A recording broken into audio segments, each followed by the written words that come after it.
I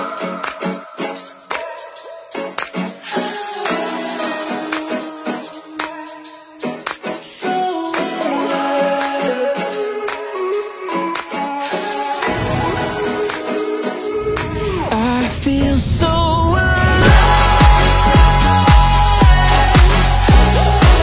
like I'm living my life out in paradise. I can't help but smile, I'm just so alive. So alive. So alive. So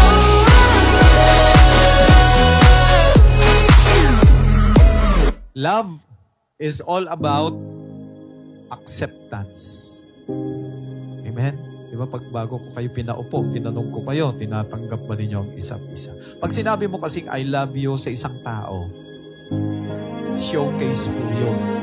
Tumutukoy po yun sa kabuuan ng isang tao. Dito na patutunayan na totoo yung pag-ibig ninyo sa isa't isa.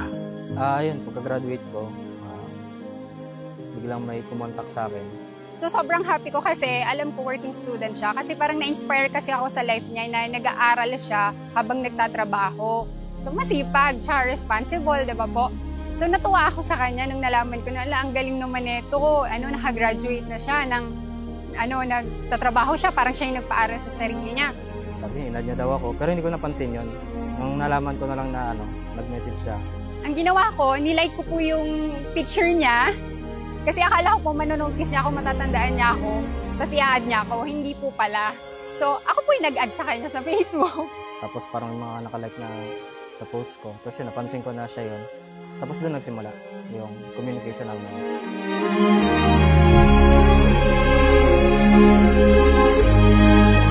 So because you are all special to my heart, I have gifts for you, girls!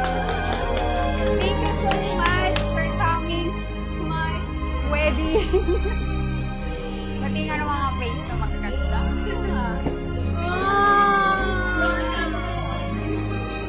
Thank you!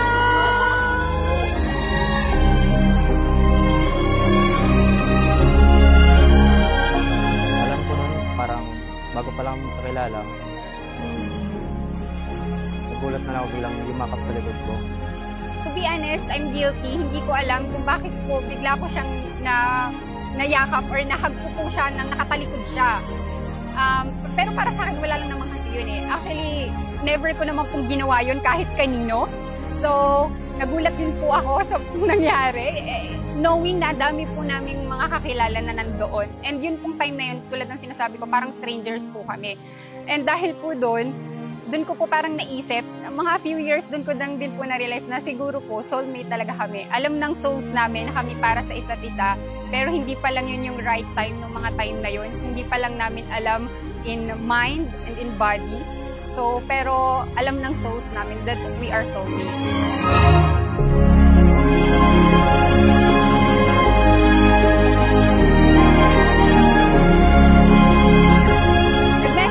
Sa akin, sabi niya, kung nakakalimutan daw ako ngayong araw.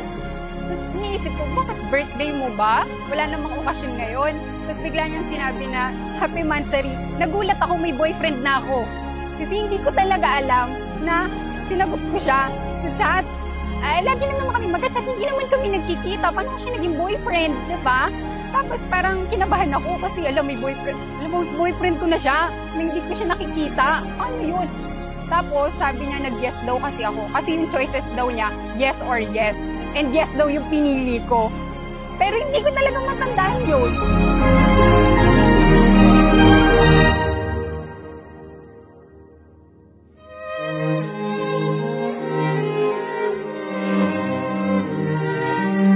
Pagkakaroon ng LDR, hindi po yun yung ideal relationship ko. Ang gusto ko po kapag mga may special events, nandyan, nasusurprise ako, kasama ko nagsiselebrate.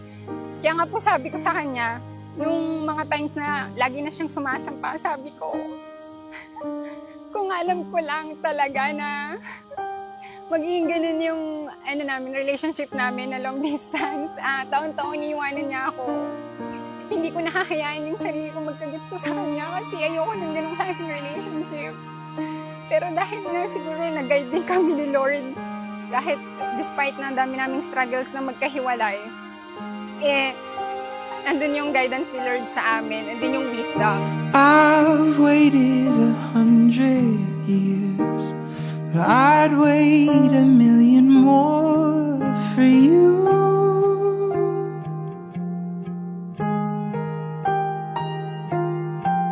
Nung inisnab mo ako, pinag-pray kita na sana kung bigyan ako ng chance ni Lord na maging partner ka. Siyempre, ibibigay ko yung lahat para mag-stay ka sa akin, para ma-provide ko yung mga pangangailangan mo. So, merong ups and downs talaga, pero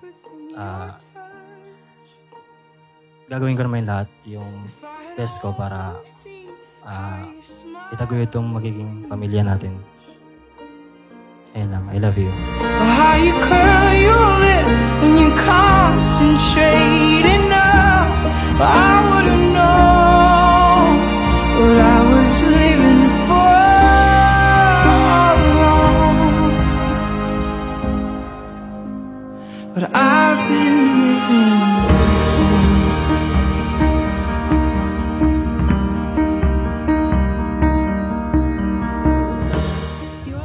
Hindi ako madaya kasi si Lord nagsabi sa akin ito daw sabihin ko sa'yo. Kasi ito rin yung exact word na gusto ko sabihin at binabanggit ko sa'yo to madalas. Huwag mo akong piliting iwan ka. Dahil kung saan tayo pupunta, doon din ako pupunta. At kung saan ka tumira, doon din ako titira.